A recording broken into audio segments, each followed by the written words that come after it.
Ya, ya. Bismillahirrahmanirrahim. Assalamualaikum warahmatullahi wabarakatuh. Waalaikumsalam warahmatullahi wabarakatuh. Sebelumnya, mohon izin memperkenalkan diri dulu, Bapak. Ya, Kami dari Stikes Muhammadiyah Ciamis, dari Prodi D3 Teknologi Laboratorium Medik. Saya Ajeng Adinda Regita Pramesti. Saya Lia Nur Amalia. Saya Pina Amalia. Saya Irmalis Dianti. Saya Siti Maria Ulfa. Sebelumnya, kami ucapkan terima kasih kepada yang terhormat pimpinan Pondok Pesantren Darussalam Ciamis, Bapak Kiai Haji Dr. Fadli Liani Ainu Syamsi, MBA, MAG, yang telah meluangkan waktunya dan memberi kesempatan kepada kami untuk melakukan wawancara terkait tugas kepemimpinan. Dan saya ucapkan terima kasih juga kepada Bapak Agus Setiawan yang telah membantu kami sehingga kami bisa menyelesaikan tugas wawancara ini. Langsung saja ke pertanyaan yang pertama. Menurut Bapak, kepemimpinan yang baik menurut Islam itu bagaimana? ya, baik. Bismillahirrahmanirrahim. Terima kasih. Ahlan wa sahlan bimaktami hadratikum para mahasiswa Stikas ya, Ya. Stikas Muhammadiyah Ciamis. Kepemimpinan dalam Islam kita tahu bahwa patokan utamanya ya sebagai standarisasi dalam kepemimpinan umat Islam itu adalah kepada Rasulullah Muhammad SAW. Yaitu yang pertama, sifat kepemimpinan Rasul itu adalah jujur ya, yaitu asidik. Asidku artinya jujur, kejujuran di dalam pemerintahan, kejujuran dalam sebelum ke pemerintah, kejujuran dalam diri pribadi tentunya ya. Karena kita modalitas utama adalah kejujuran dari diri pribadi kita. Kalau kita sudah terbiasa jujur, maka segala sesuatu kepada masyarakat di sekitar kita pun insya Allah akan merasakan atas kejujuran kita. Kemudian yang kedua tentu kita ketahui adalah al-amanah. Amanah itu kita ketahui apa arti amanah. Amanah kebalikannya dari khianah gitu ya. Orang yang bersikap amanah pasti dia akan memegang teguh kepemimpinannya, kejujuran. Kedua, amanah itu adalah pangkal dan pokok utama dalam kepemimpinan dalam Islam. Setelah jujur yaitu amanah. Kemudian yang ketiga adalah fatona. Fatona itu cerdas ya. Orang cerdas itu memimpin kayak apapun sulitnya dalam wilayah kepemimpinan, dia akan bisa menghadapi segala suatu tantangan. Orang cerdas itu beda dengan orang pintar. Orang pintar itu hanya kemampuan logikanya saja mungkin pintar, tapi kalau orang cerdas dia bisa menangani persoalan-persoalan. Itu orang cerdas, dan orang cerdas itu akan memiliki empati yang tinggi gitu ya. Kalau orang pintar belum tentu punya empati tinggi. Nah, Rasulullah SAW adalah makhluk yang paling empatik, makhluk yang paling simpatik. Ya simpatik ya empatik.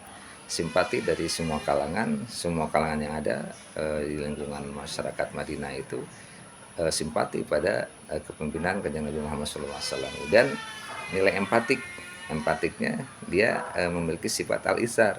Al-isar itu adalah sifat yang mendahulukan kepentingan orang lain. Nah, itu al-isar ya. Jadi pemimpin itu harus mendahulukan kepentingan orang lain daripada kepemimpinan pribadi gitu ya. Yang keempatnya tentu tabligh ya. Tabligh artinya mampu menyampaikan kebenaran dimanapun kita berada, dalam kondisi apapun kita berhadapan dengan masyarakat, dengan rakyat. Maka orang yang memiliki sifat seperti Kanjeng Nabi mampu menyampaikan qulil haqqa wa kana murran, sampaikan kebenaran itu walaupun terasa pahit. Nah, pemimpin harus berani gitu. Saya kira itu ya gambarannya sifat-sifat kepemimpinan dalam Islam. Ya, yang selanjutnya menurut Bapak apa saja kriteria utama yang harus dimiliki oleh seorang pemimpin? Ya itu tadi ya, Tadi kriteria sudah dibacakan, inti-intinya itu, jadi 4 hal itu aja tadi ya. Nah, sama saja insya Allah. Selanjutnya gaya kepemimpinan apa yang Bapak gunakan? Ya, kalau saya secara pribadi ya mungkin ya inginnya seperti yang 4 poin tadi ya. Ingin jujur, ingin sidik, ingin amanah, ingin jadi orang yang empatik ya. Kemudian orang yang bisa menyampaikan kebenaran walaupun pahit. Tidak jauh dari itu, tapi tentu kita harus ada usaha asy-syaja'ah, keberanian. Itu modalitas kita harus berani.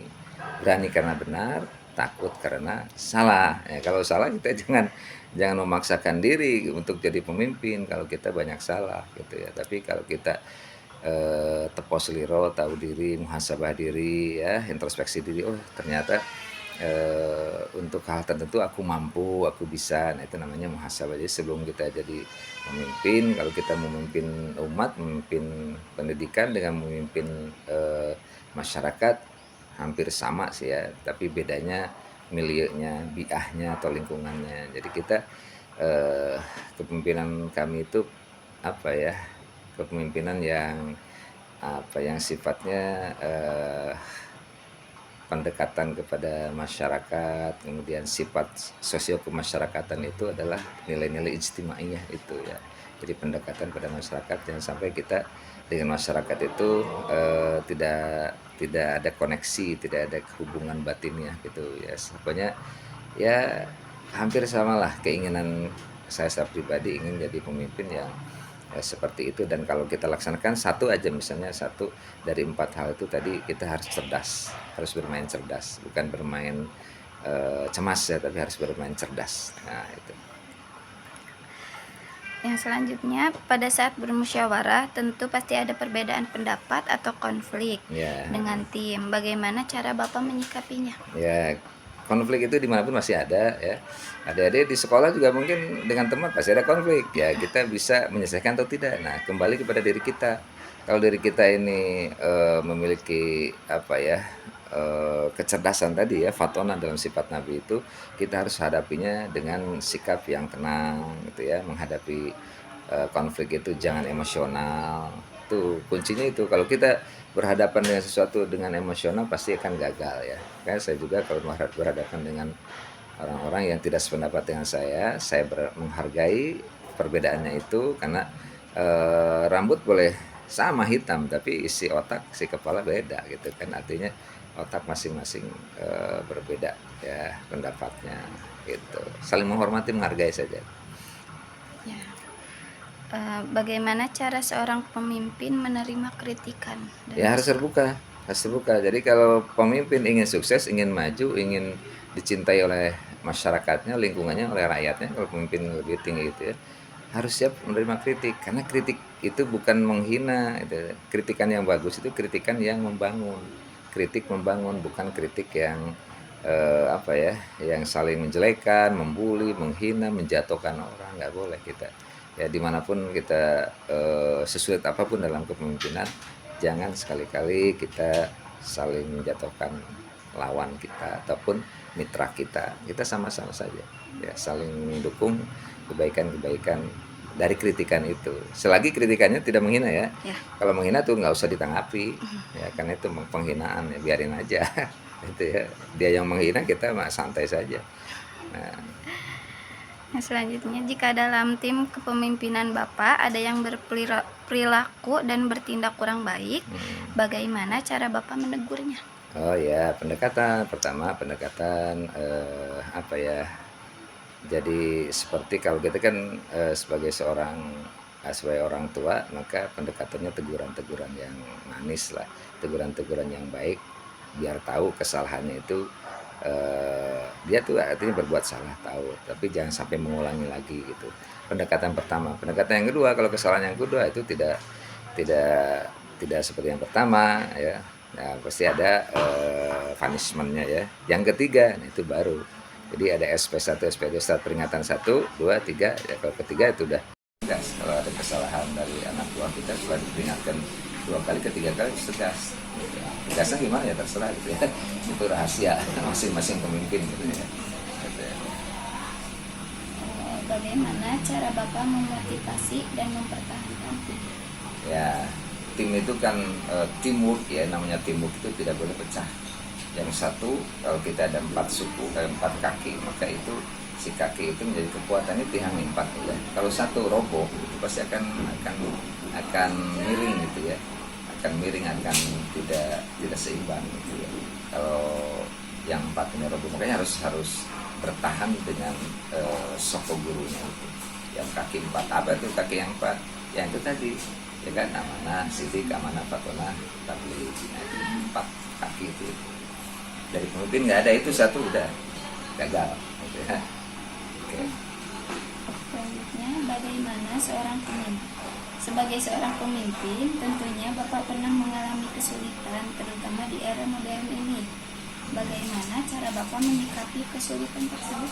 Ya, semua kepemimpinan itu pasti akan ada kesulitan-kesulitan. Dan itu kesulitan bagi kami sebuah sunatullah gitu ya. Tidak akan ada yang namanya urusan organisasi, pendidikan, lembaga, apapun itu ya. Tidak akan ada yang sempurna. Tapi kalau kita menghadapi kesulitan itu, pertama kita harus kuasai dulu apa sih permasalahannya. Ya, kalau permasalahannya kecil ya jangan diperbesar. Kalau permasalahannya besar, ayo kita hadapi dengan tadi itu, dengan cerdas, dengan tenang, bersikap kita kolektif kolegial lah gitu ya dalam kepemimpinan. Jangan sampai kita one man show gitu kan, tampil sendiri tapi yang lain tidak dianggap apa-apa. Tidak, kita kekurangan itu harus saling mengisi lah gitu ya, diisi dengan sepenuh hati gitu. Di waktu Bapak yang sesibuk ini, bagaimana cara Bapak memanajemen waktu atau mengatur waktu antara keluarga dan pekerjaan Bapak? Ya, jadi gini, kita kan punya waktu 24 jam sehari-hari hidup gitu ya. Kapan kita harus kerja? Ya, kerja itu ada kerja biasa, ada kerja luar biasa, ada kerja yang di situ workaholic ya, gila kerja. Nah itu nggak boleh gila kerja itu. Kita paling pada tataran kedua. Artinya apa? Kita harus kerja keras. Ya, apa kerja keras itu? Yaitu sebagai langkah kita untuk benar-benar menghadapi sebuah tantangan itu kita kerjakan dengan baik. Kemudian langkah-langkah kita juga harus seiring sejalan dengan kemampuan kita. Tuh, mana waktu istirahat, waktu bermain, waktu dengan keluarga walaupun ada quality time lah. Saya ini hari Ahad nih, hari Ahad itu sebetulnya hanya untuk keluarga, tapi kadang-kala hari Ahad pun full gitu ya, nggak ada untuk keluarga. Tapi ada 1 jam misalnya dengan keluarga, saya ajak keluar jalan-jalan ke kemana, terus 1 jam 2 jam, setelah itu balik lagi, kamu udah antri dan numpuk berapa dan sebagainya, kita sudah kan ketemu dengan keluarga, enjoy, anak cucu dibawa jalan-jalan. Itu biasanya sih bisa lah ya, walaupun hanya sejam ya 2 jam anak dengan anak cucu itu paling ya di hari Ahad. Hari lain nggak bisa tuh ya. Sabtu sibuk gitu, jadwal padat dari Senin sampai Sabtu itu padat, tapi nikmati aja ya kan, bukan lamanya kita bergaul dengan keluarga, tapi quality time, waktu yang berkualitas itu ya walaupun hanya 1-2 jam cukup lah. Karena anak-anak harus tahu, juga cucu-cucu harus tahu bahwa saya ini orangnya tidak nganggur gitu ya, udah tahu. Baru ke rumah ganti baju, makan, keluar lagi, ataupun baru datang dari mana saja, ada lagi aja, kita ngatur waktu aja, enjoy aja ya, dinikmati. Apa kuncinya? HHN, hadapi, hayati, nikmati. Nah, itu konsepnya ya, HHN aja. Udah oke? Yang terakhir, apa pesan Bapak untuk generasi muda yang akan menjadi pemimpin di masa yang akan datang? Ya, hadapilah hidup ini dengan serius ya. Tapi jangan lupa kita juga perlu refreshing ya. Itu serius itu ada kerjaannya. Kuliah juga harus serius pada saat belajar. Segala sesuatu harus serius. Tapi di balik keseriusan itu juga kita butuh refreshing. Ya refreshing tadi quality time itu. Saya jangan dikira saya tidak bisa refreshing. Memang susah kalau ngitung jadwal waktu. Tapi ada saat-saat apa saja refreshing bagi kita yang kita senangi gitu ya. Jangan refreshing sesuatu yang tidak nyambung dengan kepribadian kita. Nah, saya kan misalnya senang musik, paling refreshingnya main musik gitu ya. Senang otomotif, ngoprek mobil, motor atau nyuci mobil, itu juga refreshing gitu ya. Ataupun ngoprek apalah, mesin-mesin atau apa, itu refreshing di situ. Jadi hiburannya itu aja. Hiburan itu harus sesuai dengan kesukaan kita. Jangan kita menghibur diri tapi dengan sesuatu yang kita tidak sukai. Yang ada bukan hilang, stresnya nambah stres. Gitu ya. Kuncinya nih ya. Mungkin sudah lupa. Ya, sama-sama. Terima kasih. Ya, semoga sukses, lancar kuliahnya ya. Udah selesai kan? Ini tingkat terakhir? Ya, tingkat tadi berarti semester 5 ya? Karena ini D3 kan? Ya, semester 5. Ya, mudah-mudahan lancar, sukses, dan nanti cepat mendapatkan pekerjaan yang maslahat ya. Yang berkah. Terima kasih. Assalamualaikum warahmatullahi wabarakatuh.